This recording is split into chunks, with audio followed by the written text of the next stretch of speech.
আসসালামু আলাইকুম। ষষ্ঠ শ্রেণীর সুপ্রিয় শিক্ষার্থীবৃন্দ, আশা করছি তোমরা সকলে ভালো আছো। গত পর্ব পর্যন্ত আমি তোমাদের সাথে তোমাদের দ্বিতীয় অধ্যায়ের যে অনুশীলন রয়েছে সেটি নিয়ে আলোচনা করেছি। এখন তোমাদের সাথে আলোচনা করব তোমাদের তৃতীয় অধ্যায়ের যে অনুশীলন প্রশ্নগুলো রয়েছে।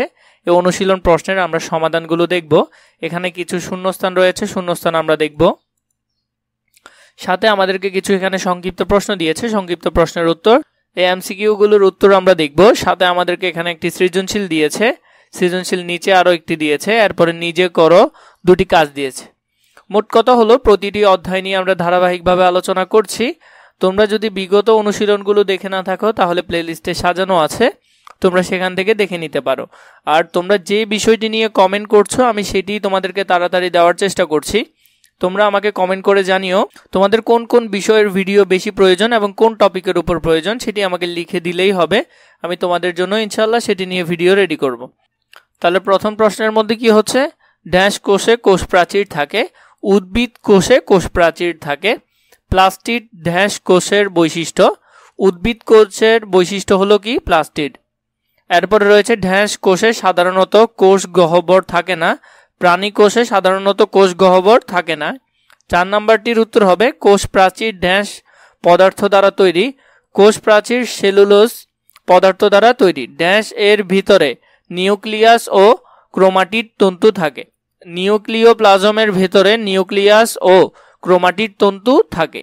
এরপর দেখো এখানের মধ্যে সংক্ষিপ্ত যে প্রশ্নগুলো দিয়েছে এগুলোর উত্তর আমরা দেখব। একটি প্রাণী কোষের চিহ্নিত চিত্র অঙ্কন করো। একটি প্রাণী কোষের চিহ্নিত চিত্র অঙ্কন করতে আমাদেরকে বলেছে। এরপরে হলো যে দ্বিতীয় নম্বরে প্লাস্টিডের বৈশিষ্ট্য উল্লেখ করো। তৃতীয় নম্বরে উদ্ভিদ কোষে পাওয়া যায় কিন্তু প্রাণী কোষে পাওয়া যায় না, আবার প্রাণী কোষে পাওয়া যায় কিন্তু উদ্ভিদ কোষে পাওয়া যায় না, এরূপ অঙ্গগুলো নাম আমরা উল্লেখ করব। প্রথম সংক্ষিপ্ত প্রশ্নটা আমরা কি দেখলাম, একটি প্রাণী কোষের চিহ্নিত চিত্র অঙ্কন করতে আমাদেরকে বলেছে। নিচে একটা প্রাণী কোষের আমরা কি করলাম, প্রাণী কোষ অঙ্কন করলাম এবং প্রাণী কোষের যে বিভিন্ন কিছুর বৈশিষ্ট্য রয়েছে এগুলো সবগুলোর আমরা আলাদা আলাদা করে নাম সহ চিহ্নিত করলাম এখানে। এই প্রাণী কোষের যে চিত্রটি আছে এবং এই যে চিত্রের সাথে যে নামগুলো আছে এগুলো তোমরা ভালো করে পড়ে ফেলবে এবং মুখস্থ করে ফেলবে। চিত্রটা আঁকার চেষ্টা করবে বাসায় বসে বসে, কারণ ভবিষ্যতে এটি তোমাদের ইনশাল্লাহ কাজে লাগবে। 2 নম্বর প্রশ্ন আমাদেরকে কি দিয়েছিল, প্লাস্টিডের বৈশিষ্ট্য উল্লেখ করতে আমাদেরকে বলেছে। প্লাস্টিড উদ্ভিদ কোষের এক অনন্য বৈশিষ্ট্য। প্লাস্টিডের বৈশিষ্ট্যসমূহ নিম্নরূপ। প্রথমে প্লাস্টিড পাতা, ফুল বা ফলের রং এর জন্য দায়ী। প্লাস্টিড 3 ধরনের, যেমন কি কি, ক্লোরোপ্লাস্ট, ক্লোমোপ্লাস্ট, লিউকোপ্লাস্ট। এই 3 ধরনের প্লাস্টিড হয়ে থাকে। 3 নম্বরে দেখো, ক্লোরোপ্লাস্ট বা সবুজ প্লাস্টিড প্রধানত খাদ্য তৈরিতে সাহায্য করে। তাহলে ক্লোরোপ্লাস্ট বা সবুজ প্লাস্টিড কি তৈরিতে সাহায্য করে, খাদ্য তৈরিতে। 4 নম্বরে হলো ক্রোমোপ্লাস্ট উদ্ভিদের বিভিন্ন অঙ্গকে রঙিন করে আকর্ষণীয় করে তোলে। তাহলে আকর্ষণীয় করে তোলার কাজ কার, ক্রোমোপ্লাস্টের। 5 নম্বর কি আছে, বর্ণহীন প্লাস্টিড অর্থাৎ লিউকোপ্লাস্ট খাদ্য সঞ্চয় করে। 3 নম্বর প্রশ্নটা যদি আমরা খেয়াল করি, 3 নম্বর প্রশ্ন আমাদেরকে কি বলেছে, উদ্ভিদ কোষে পাওয়া যায় কিন্তু প্রাণী কোষে পাওয়া যায় না, আবার প্রাণী কোষে পাওয়া যায় কিন্তু উদ্ভিদ কোষে পাওয়া যায় না, এরূপ অঙ্গগুলোর নাম আমাদেরকে উল্লেখ করতে হবে। এরপরে উত্তরটা যদি আমরা দেখিনি, উদ্ভিদ কোষে পাওয়া যায় কিন্তু প্রাণী কোষে পাওয়া যায় না, এরূপ অঙ্গগুলো হলো যেমন কোষ প্রাচীর, এটা উদ্ভিদ কোষে আছে কিন্তু প্রাণী কোষে কোষ প্রাচীর নেই। এরপরে হলো প্লাস্টিড, এরপরে হলো যে বড় কোষ গহ্বর, এগুলো সবগুলোই উদ্ভিদ কোষে থাকে কিন্তু প্রাণী কোষে থাকে না। আবার প্রাণী কোষে পাওয়া যায় কিন্তু উদ্ভিদ কোষে পাওয়া যায় না, এমন হলো সেন্ট্রোসোম, সেন্ট্রিওল, ছোট কোষ গহ্বর যদি থাকে। এই সবগুলো কোথায় পাওয়া যায় না, এই সবগুলো উদ্ভিদ কোষে পাওয়া যায় না। প্রাণী কোষ এবং উদ্ভিদ কোষের চিত্র তোমরা খুব ভালো করে মুখস্থ করে ফেলবে এবং আঁকাটা অভ্যাস করে নিবে। এখান থেকে এখন আমরা বহু নির্বাচনী প্রশ্নগুলোর উত্তর দেখি। পেঁয়াজের কোষ উদ্ভিদ কোষ, কারণ এতে কোষ প্রাচীর আছে। 2 নম্বরে কোন বিজ্ঞানী জীবকোষ আবিষ্কার করেন, রবার্ট হুক জীবকোষ আবিষ্কার করেন। জীবকোষ আবিষ্কার করেন কে, রবার্ট হুক। নিউক্লিয়াসের কাজ কি, নিউক্লিয়াসের কাজ হলো কোষের যাবতীয় কার্যাবলী নিয়ন্ত্রণ করা। নিউক্লিয়াসের কাজ কোষের যাবতীয় কার্যাবলী নিয়ন্ত্রণ করা।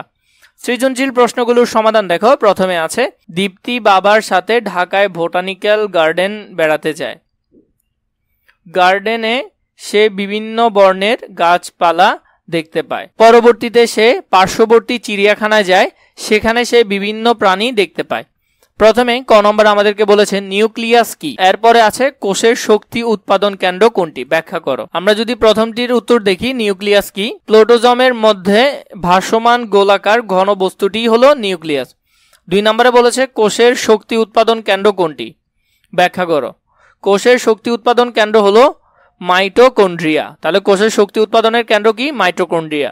এটি জীব কোষের একটি অতি গুরুত্বপূর্ণ অঙ্গাণু। মাইটোকন্ড্রিয়াতে ক্রেবস চক্র, ফ্যাটি অ্যাসিড চক্র, ইলেকট্রন ট্রান্সপোর্ট ইত্যাদি ঘটে থাকে। এগুলোর মাধ্যমে কাজ করার শক্তি উৎপাদন হয়ে থাকে।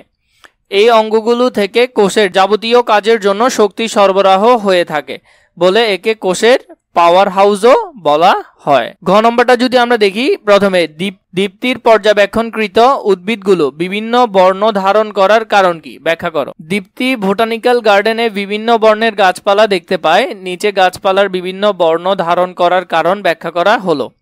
প্রথমে উদ্ভিদের বিভিন্ন বর্ণের জন্য দায়ী কি, প্লাস্টিড। এই অঙ্গাণুটি উদ্ভিদ কোষের এক অনন্য বৈশিষ্ট্য। প্লাস্টিড উদ্ভিদের খাদ্য সংশ্লেষণে, বর্ণ গঠনে এবং খাদ্য সঞ্চয়ের মুখ্য ভূমিকা পালন করে। উদ্ভিদ কোষস্থ প্লাস্টিড 3 প্রকার, যেমন ক্লোরোপ্লাস্ট, ক্লোমোপ্লাস্ট ও নিউক্লোপ্লাস্ট।